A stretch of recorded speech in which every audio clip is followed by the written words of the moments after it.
Welcome to the Zero Breach Zone, the ultimate podcast dedicated to safeguarding K-12 schools from cyber threats and beyond. I'm Andy. And I'm Phil, your co-host guiding you through the intersection of cybersecurity and education. Each episode, Phil and I will dive into conversations that matter, breaking down the latest cybersecurity challenges that schools face.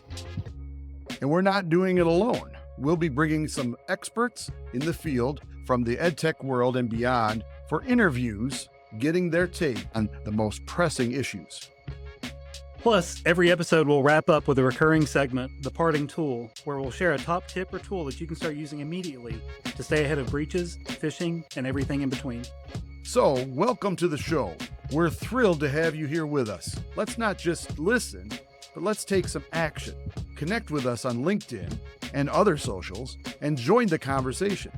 Together, we can build a strong community dedicated to protecting our schools. Hello, everyone. Welcome back to the Zero Breach Zone. We are here live, recording live from FETC, the Future of Educational Technology Conference in Orlando, Florida.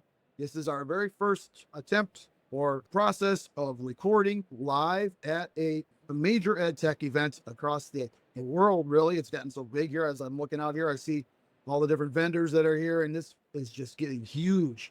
And so, welcome back to the Zero Breach Zone. I'm Phil Hintz. This is Andy Lombardo, our co-host here, and we're excited to have a special guest here because that's the great opportunity of being at this event. Is there's a lot of big name people that are movers and shakers in the EdTech world. They're all here. We're learning from each other. They're sharing information. We're gathering information, and it's been a fantastic time. This is the first day that the expo hall is open. So if you hear that ambient noise going on in the background, it's because there's a ton of people out in front of us walking around, exploring the various EdTech products out there. But I want to introduce Dr. Joe Phillips, and he is the CTO, CIO. It's both. Now, well, Yeah. I figured that's what it was. Fulton County Schools in Fulton County, Georgia, which is a huge district. Tell us a little bit about yourself, how you got in the business, and tell us a little bit about your district. Maybe even just Absolutely. Thanks, Phil. Yeah, Dr. Joe Phillips. I'm the CITO, whatever you want to call it, for Fulton County, and I've been there about 6 months, right there in Atlanta. Prior to that, I was the CIO for Broward County Public Schools down in Fort Lauderdale, Florida. So yeah, it's 6th largest school district in the United States. I was there for a couple of years. I was at Kansas City Public Schools before that as a CIO, and before that, I was actually an Army officer. Okay. Thank you for your service. Thank you. Yeah. Spent 20 years in the Army, 10 enlisted, and then I got commissioned as an officer and did everything from artillery to counterintelligence to counterterrorism to IT to command, chief of staff, and a bunch of other stuff along the way. So about 10 years ago in 2015, I ended up retiring out of the Army due to some injuries in Afghanistan and had to find a new calling and found it in educational technology. So, Wow. yeah. Well, as I think about internet, in the early days of internet, it was for the military. It was ARPANET, right, back then. And I'm sure you were part of the next generation of ARPANET, and you utilized that. Thank you for your service. If you served in Afghanistan, it's amazing, and we're happy to have you here. Oh, thank you. Yeah. Appreciate it. So tell us a little bit more about large school districts. And for me, it blows my mind, but how many students are in your district right now? So right now we got, depends on how you count students, but we got about 92,000 students in Fulton County schools altogether. How much did Broward have? Broward, again, depends on how you count students. Yeah. So if you K through 12 or pre-K through 12 was about 250,000 students in Broward. And then there was another 100,000 post-secondary students at the 3 technical colleges in Broward. Okay. How do they say, well, K-21, but I've heard pre-K to retirement. There's no one like that, but yeah, education-wise. Amazing. That kind of scale just blows my mind. Yeah. So I'm sitting here like, how many of my district would fit in your district? Like, I was an English teacher. I can't do that much math.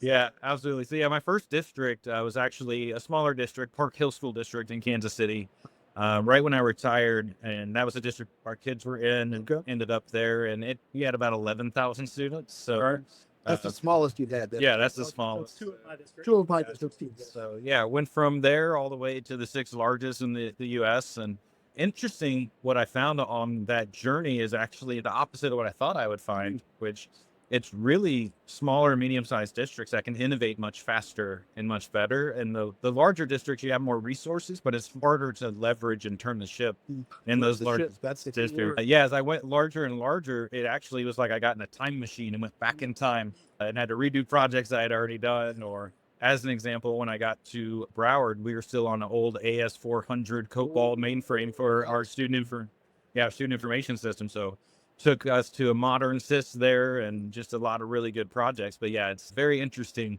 how we think that the largest districts in the United States are just awesome and so savvy and innovative, and it becomes challenging to move fast and to get things done. So AS400, I wonder how cyber secure AS400 is these days.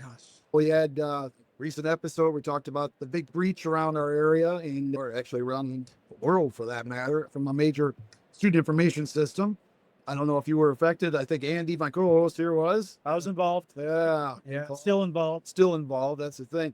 Did it affect you guys at all? So it did affect us directly. They weren't our vendors for our student information system or for that product specifically. However, we were about to take one of their other products to the school board for approval to do some really cool, innovative stuff with them. And when something like this happens, especially when it was some of those kind of low-level controls that should be in place, especially contractually, it puts a lot of things into question. And so being able to, even though it's a different product suite completely, the ability to try to get that through the board and what the optics of that and the ability to trust those controls to be in place on the other product, everything gets thrown into question whenever you have something like that happen. And we had to actually go back to the drawing board and relook at how we could try to solve the same problem in practice with a different solution set and all of that. So even though it didn't affect you, it did affect you. It did, yeah. It was about 6 months worth of work going down the road of work, and it was literally like yesterday would have been the board meeting that I would have gone to. So the timing was just not ideal for that type of situation. When you think about how big power schools work on, now we've talked about it. Yeah, explicitly. Yeah. We were just being vague. Everybody knows. But yeah, considering how they've acquired so many companies, but they're like Frankenstein together, interested to see if their reputational damage, like you guys are mentioning, will impact their portfolio for other things. Because they've explicitly said that it was just the SIS was the only thing that system had access to. But if you mentioned controls with an S, if they missed so many controls that could have prevented that, what are they doing in their other? Yeah, and that becomes where the conversation gets tough, because it might have been a different product. And yes, they did a lot of acquisition of EdTech companies as they were building out their product and solution mix. But the conversation goes around, it should be the same set of controls, and it should be the same CISO or whoever they have inside of their cybersecurity that's doing these cybersecurity fundamentals across all of their platforms.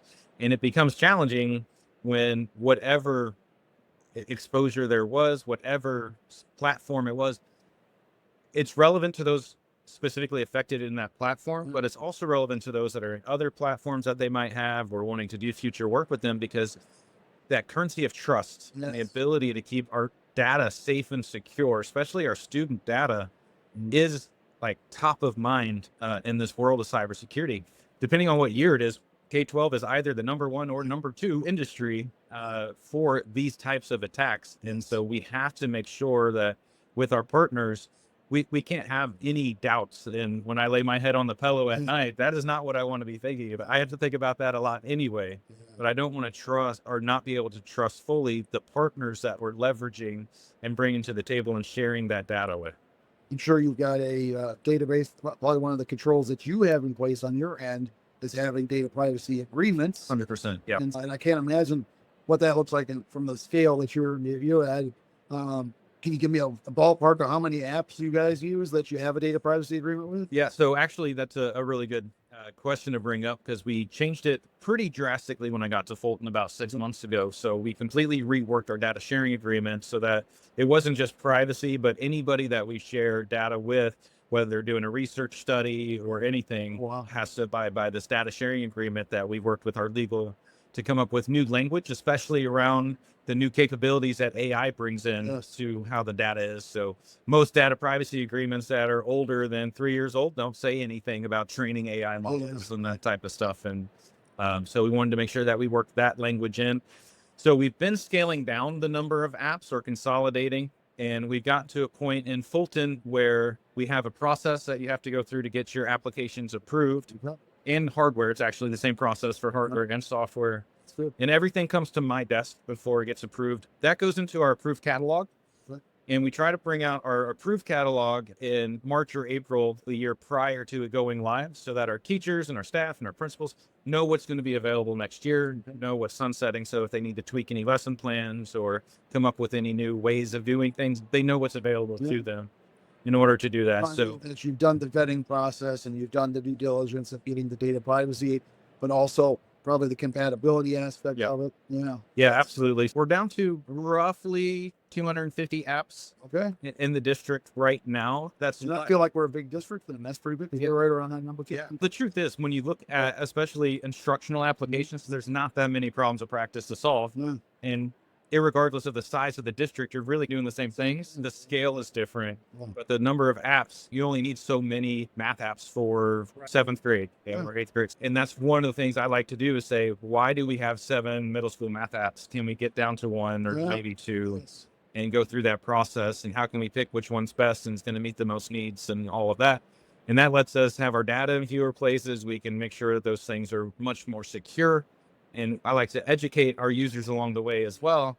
So you can't just go out and sign up for a free account and start putting our student data in there and that types of stuff. We're actually moving, as of last week, we sent a communication out district-wide that all technology has to be approved. It can only use technologies on the approval list. You have to use your authentication. It has to be in ClassLink or Clever, whatever we're using for those. And to just say, stop it. Stop going out there. On that next step, I think I was fortunate enough because I know you're presenting a bunch of things. You were on a panel yesterday I was listening to.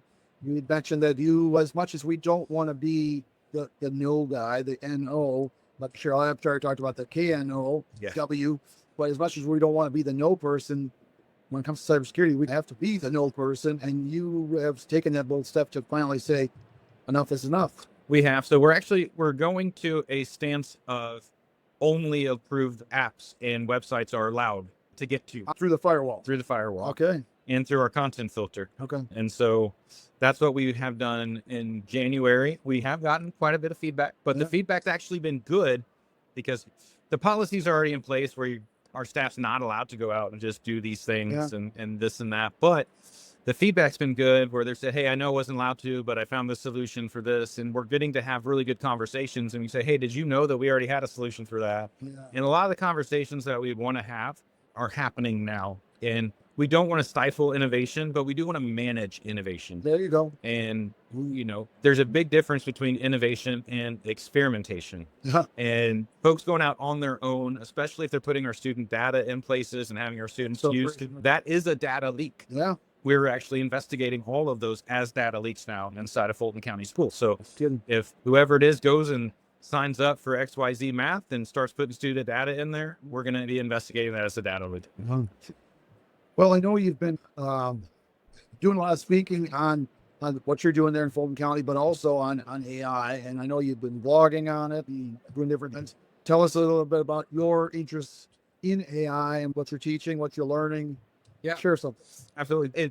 I started off with AI actually around 2009 when I was in the Army and we were trying to solve some really big problems. And this was early, like meta tagging plus early machine learning days, but became very interested in how we could leverage artificial intelligence to take off load of our soldiers and our civilian staff in the Army, especially around data aggregation and insight. So I've always just since then stayed abreast of AI and the power that we can bring in, and was bringing in machine learning to my former districts and leveraging AI in ways that we could in order to do that, especially in K-12.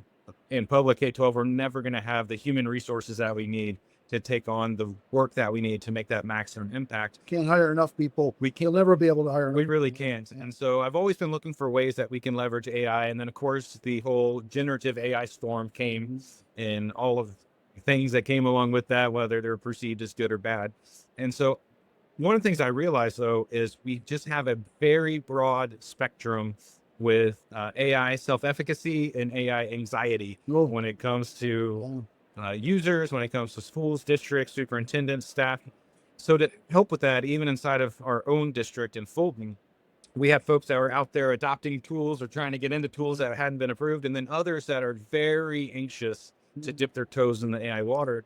So I created a model that I call Plant AI Oh, yes. that can bring all of these user groups together, and it's a methodical approach to guide us through bringing AI into our school district. And the model is Plant, PLANT dash AI. I'll have to put that on. Yeah. Make sure we have a link to that on our podcast there. Yeah. And it's about how do we build our garden or our ecosystem around artificial intelligence. And so the P is our planning. And that's where we decide what use cases we might be interested in exploring now, exploring later, exploring never. Okay. So exploring now is we're ready to go. We want to do it. Let's rock and roll. So as an example, we brought in a company called LineWise that's monitoring our student use. And Here it up. yeah, they are. They're here. Great company.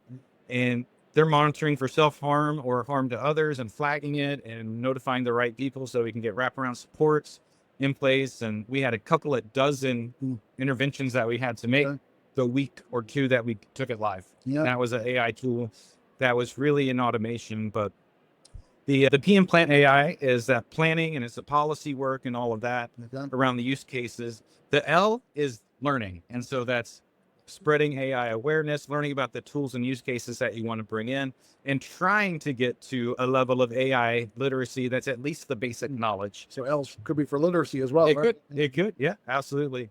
That first A is what I call assembly, and that's really preparing the soil of the garden. Plants need soil to grow. It's where the nutrients are. And when it comes to AI, that's really our data and our infrastructure. So it's getting all of our data into the same ecosystem and making sure that it's not some data sitting here, some data sitting there. Our data is clean, that we've really fixed the garbage in, garbage out part and all of that. And that the assembly of our data is good and strong. Then we move on to our use cases or those plants that we want to put in our garden. And the N stands for new automations. So we already have automations in K-12. So an example that I like to use is if a student is absent, that data goes from the student information system to the call out and it calls the parents. And that's an automation that's already set up. But we can have new automations, like I just talked about with LineWise, where that's a machine learning thing on the back end that's taking some automated impacts. And there's a lot of different use cases we can do inside of new automations. Then there's the T, and that's for team ups, as I'm calling it. And that is really partnering our users and our students with generative AI. So whether that is ChatGPT or an alternative or Gemini or some of these other products like Copilot with Microsoft, School AI, some of these other generative things that our teachers, staff, and students can team up with to make them more efficient and more effective. That's really the T. That's the T. And once you're comfortable with some new automations and you feel comfortable moving on to some of those team ups, you can bring in some of those use cases. Okay. Next is getting into the A and the I, and the A is autonomous agentic capabilities. Agentic. And that is really what's coming out in 2025. Yeah. All the big AI makers are bringing these agentic capabilities. And that is where we oversee and make sure that they're not getting out of line, but they can really take on whole workflows themselves.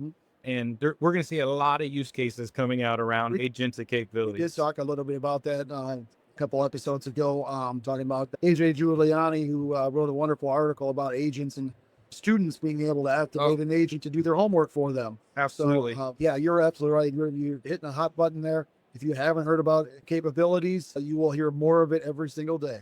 Yeah, absolutely. There's even been a study where an agent was able to complete an entire online degree. Oh, wow. Doing the discussion boards, writing the papers, doing all the stuff, writing to professors and all of that. I know my kids are going to jump on that as soon as possible as they're hitting the post-secondary skill set. And then the I in Plant AI is for innovate boldly. And so that is where we're bringing in these really bold ideas. Are we going to have some agentic AI mixed in with extended reality, with that VR and that AR in the classroom? Are we going to be able to have students talk to Einstein or Tesla or help write the Magna Carta or the Declaration of Independence? Abraham Lincoln. Yeah, all of that stuff. How are we going to automate energy usage in our buildings? And it's just really these bold things that we don't want to jump to right away.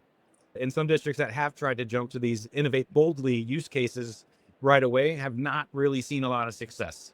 They've done it more bravely, I think, if anything, right? So the whole book. Yeah, I would say so. And if honestly, if you look at some of these that didn't go well, you can go back to those earlier layers and you'll see that either the planning wasn't effective, they didn't do the learning part, the assembly part, the data just wasn't there, it didn't work effectively. They hadn't scaled up to get to that point, so they'd never used AI before, and they just tried to buy something off the shelf or have something built.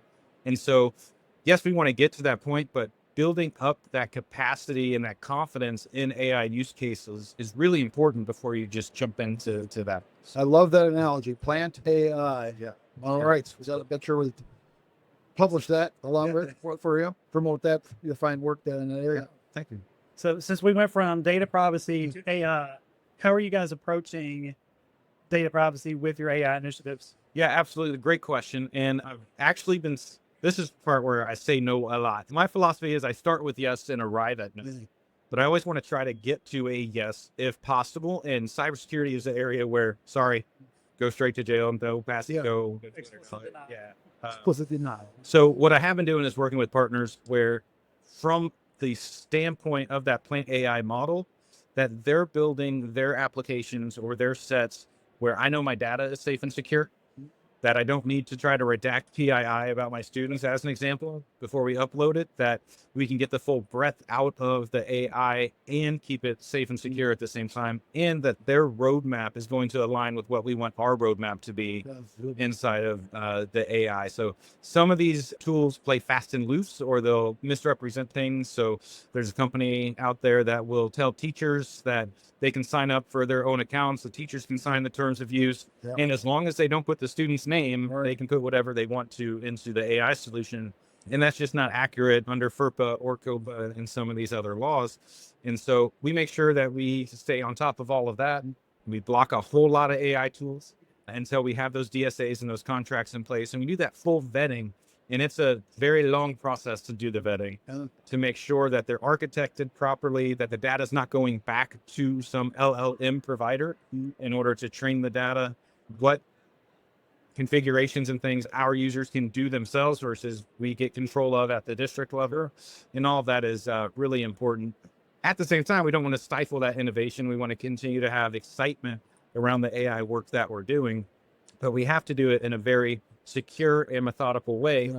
And I call that going fast to go slow. Okay. Or going slow to go fast. I said that completely wrong.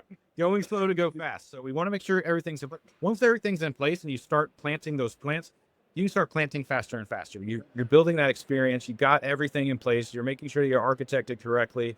Your DSAs are solid. You have good partners.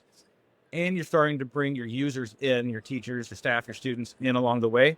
And now they're hungry for more and more use cases, more and more plants for that gardening. So right now in Fulton, we're evaluating 150 different use cases and putting them into the buckets of explore now, explore later, explore never. Never. I like that. Explore never. Oh yeah. We may never want Tesla self-driving school buses, even though they might come out. We will never want that. Or we might. And so maybe that goes into a different bucket later down the road. But as we're evaluating, we're throwing them in the right buckets, and that gives us a plan so that we don't feel like we're just getting the wind knocked out of us, like they can't keep up with this technology that is disrupting the pace of disruption itself. And that's never happened before. We've always been able to count on Moore's Law that every 2 years, 18 months. Yeah, 18 months, 2 years, we're going to be able to double those transistors on the chip. And that's when the next level of innovation can happen. But it is completely disrupted now whenever you can have GPUs doing parallel processing and all of that. So Moore's Law on steroids. Yeah, absolutely. You're a wealth of knowledge in all these areas. It's no wonder Fulton County chose you, or you chose Fulton County, either way. But thank you for sharing all that information. It's wonderful. I know you don't just share it with your team and with others. I've seen you on the number of our different coasting calls and other calls. So I appreciate you sharing in that place, sharing here at FETC. I think you have another vehicle for sharing. What is that? Yeah, absolutely. So I just started a podcast to go along with my article series, and it's called Safe and Innovative Schools. Safe and Innovative Schools. Yes. Okay. So it's on YouTube, and it's going to be next week, hopefully, wherever you do your podcasting, and have it out there. And it's really just digging into a lot of these questions and how can we bring in best practices. And one of the things I want to make sure that we accomplish with Safe and Innovative Schools is not everybody can get to a conference, and conferences aren't happening all the time. So how can we grab the nuggets and make sure that we're sharing those nuggets as quickly and as fast as possible? So that's really what the podcast is all about. Okay. And we'll just keep going from there.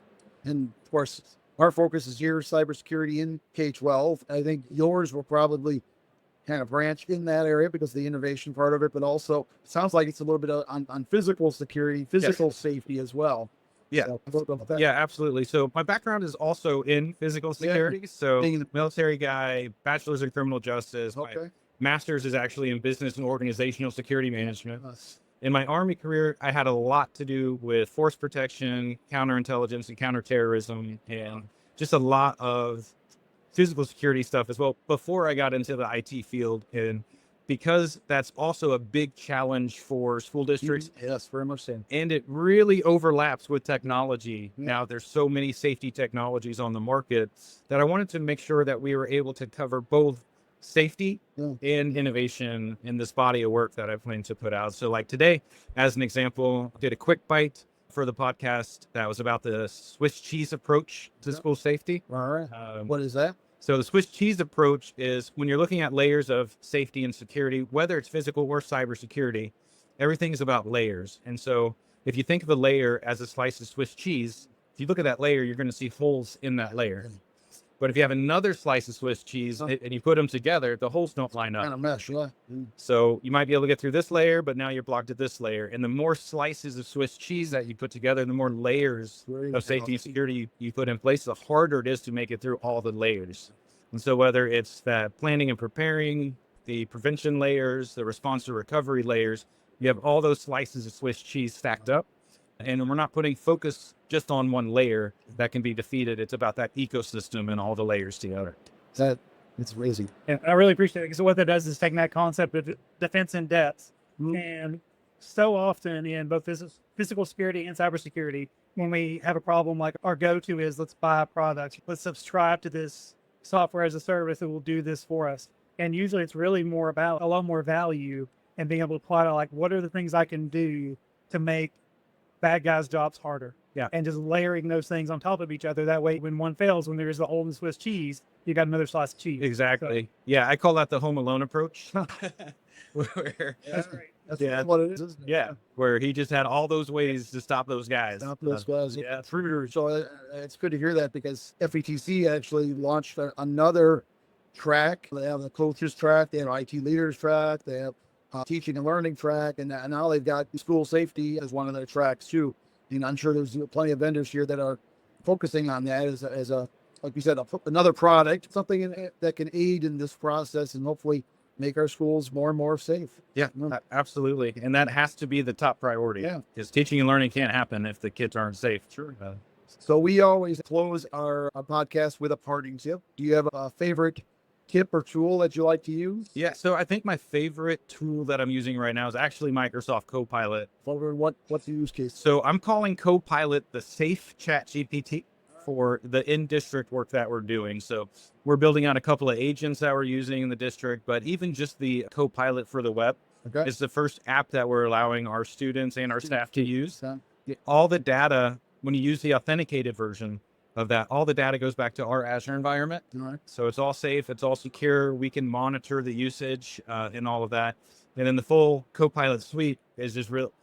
It'll take notes and transcribe my Teams calls. It'll summarize my emails for me. It'll help write. And it's just a really good way for us to introduce some AI capabilities out to our staff, out to our students. That you feel are safe and yeah, has got the right things in mind and aligned with Fulton County. Exactly. One great example with Copilot, I went in the other day and just tried to upload one of my son's IEPs and said, along with the lesson plan, said, differentiate this for the student. And it said, this looks like an IEP. I can't help you with this. That's awesome. And so it has those features built in. Now, we are going to build out some capabilities for the appropriate people to be able to go in and do that type of thing with IEPs and lesson plans. But because you authenticate to it, we can make that role-based and make sure that person should have access to that and all of that is in you for.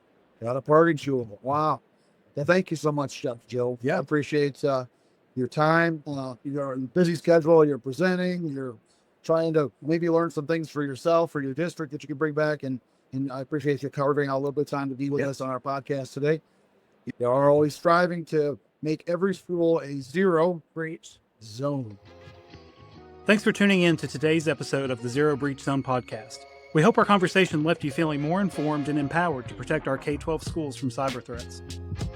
A big shout out to our sponsor, CyberNut AI, for making this podcast possible. CyberNut is committed to providing security awareness training designed for schools, helping educators and students navigate the digital world with confidence. If you want to learn more about how CyberNut can help strengthen your school's cybersecurity defenses, head over to their website, cybernut.com, and sign up for their training program. Together, we can create a safer online environment for everyone in our educational communities. And don't forget to hit the subscribe button. Connect with us on LinkedIn to join the conversation and help us build a strong community around cybersecurity and education. Join us next time on the Zero Breach Zone for more insightful conversations. Stay vigilant, stay ahead, and let's keep our schools a Zero breach zone.